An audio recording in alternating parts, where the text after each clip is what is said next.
Hello everyone, स्वागत है आपका आपके अपने YouTube channel PNST exam nursing official.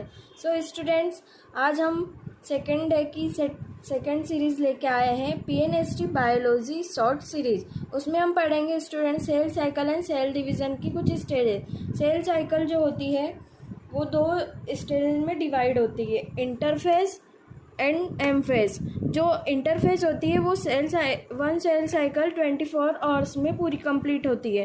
ठीक है स्टूडेंट, तो जो फर्स्ट फेज होती है सेल साइकिल की होती है इंटरफेज। इंटरफेज सेल साइकिल का 23 आवर्स का टाइम लेती है एंड एम फेज 1 आवर्स में कंप्लीट हो जाती है। ओके स्टूडेंट, इंटरफेज की कुछ फेजेस होती है। उसमें फर्स्ट है G1 phase, S phase, G2 phase, G0 phase. G0 phase को हम इनएक्टिव फेज ऑफ इंटरफेज भी कहते हैं, इनएक्टिव फेज कहा जाता है G0 फेज को। ओके स्टूडेंट्स, एंड देन हम बात करते हैं एम फेज की। एम फेज दो पार्ट्स में डिवाइड होती है, mitosis and meiosis. So first हम पढ़ेंगे माइटोसिस के बारे में। माइटोसिस 2 टाइप्स की होती है, साइटोकाइनेसिस एंड कैरियोकाइनेसिस। 2 टाइप्स का डिवीज़न होता है। साइटोकाइनेसिस में क्या होता है स्टूडेंट? Division of cytoplasm. जो साइटोप्लाज्म है वो 2 पार्ट्स में डिवाइड हो जाता है। ठीक है स्टूडेंट, एंड देन नेक्स्ट आता है कैरियोकाइनेसिस। कैरियोकाइनेसिस में डिवीज़न ऑफ न्यूक्लियस होता है। जो न्यूक्लियस होता है वो डिवाइड होता है। ओके स्टूडेंट्स, तो कैरियोकाइनेसिस की फेजेस होती है प्रोफेज। प्रोफेज में भी टू स्टेज होती है, लेट प्रोफेज और early prophase. Okay student, next है metaphase and then anaphase and telophase. ठीक है स्टूडेंट, उसके बाद हम बात करेंगे मियोसिस। मियोसिस 2 पार्ट्स में डिवाइड होती है, meiosis first and meiosis second. Okay students, तो हम मियोसिस फर्स्ट को पढ़ेंगे पहले। मियोसिस फर्स्ट में होती है प्रोफेज फर्स्ट। प्रोफेज की सब फेजेस होती है, लिप्टोटिन, जाइगोटिन, पैकिटिन, डिप्लोटिन और diakinesis. Okay students, and then second होती है metaphase second, metaphase first. Okay, and then होती है एनाफेज फर्स्ट, एंड देन होती है telophase first.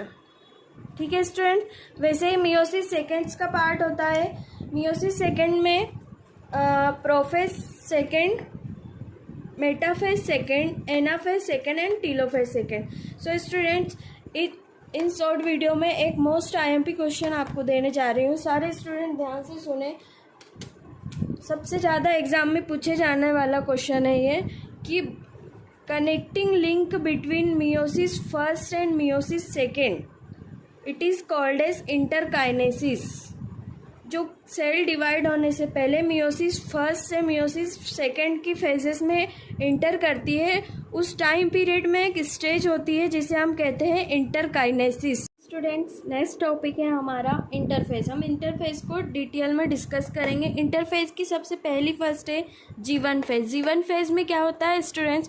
Protein and RNA का सिंथेसिस होता है, सेल का साइज इंक्रीज होता है, replication of most of cell organelles हो जाता है। स्टूडेंट्स, जो G1 फेज होती है उसमें हमारा प्रोटीन का सिंथेसिस होगा, सेल का साइज इंक्रीज होगा एंड जितने भी सेल ऑर्गेनेल्स है, most of the cell organelles का रेप्लिकेशन G1 फेज में कंप्लीट हो जाता है। नेक्स्ट स्टूडेंट, हम जाते हैं S फेज में। S फेज में मोस्ट IMP क्वेश्चन है, ये पूछे जाने वाला क्वेश्चन है कि DNA का रेप्लिकेशन इंटरफेज की कौन सी फेज में होता है? तो इसका आंसर है S फेज में।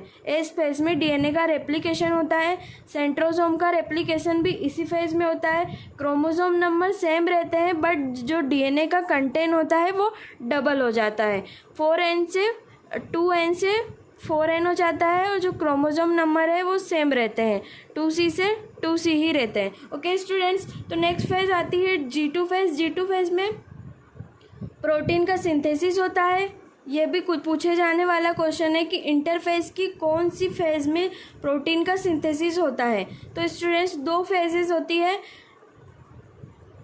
G1 phase and G2 phase. दोनों फेजेस में प्रोटीन की सिंथेसिस होती है स्टूडेंट्स। ठीक है स्टूडेंट, उसके बाद माइटोकॉन्ड्रिया एंड क्लोरोप्लास्ट का रेप्लिकेशन भी किस में होता है? G2 फेज में होता है।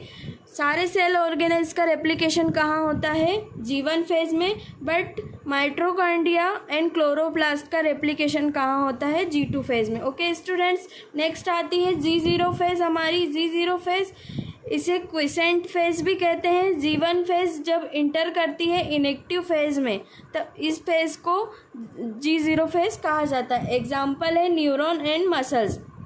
सो स्टूडेंट्स, एक क्वेश्चन और पूछा जाता है कि gap between G1 phase and G2 phase it is called as, तो उसे हम कहेंगे एज फेज या रेप्लिकेशन फेज कहेंगे। ओके स्टूडेंट्स, सो स्टूडेंट्स आप सभी के लिए मेरे साइड से क्वेश्चन है, उसका आंसर कमेंट बॉक्स में ज़रूर दें। सो क्वेश्चन ये है, how many chromosomes are present in interphase. जैसे कि एज फेज में बताया गया है कि क्रोमोसोम नंबर सेम होते हैं बट डीएनए कंटेंट डबल हो जाता है, तो क्रोमोसोम के नंबर कितने होते हैं इन इंटरफेज? जल्दी से आंसर कमेंट बॉक्स में दें। Thank you students. वीडियो अच्छा लगा हो तो लाइक करें, शेयर करें, सब्सक्राइब करें।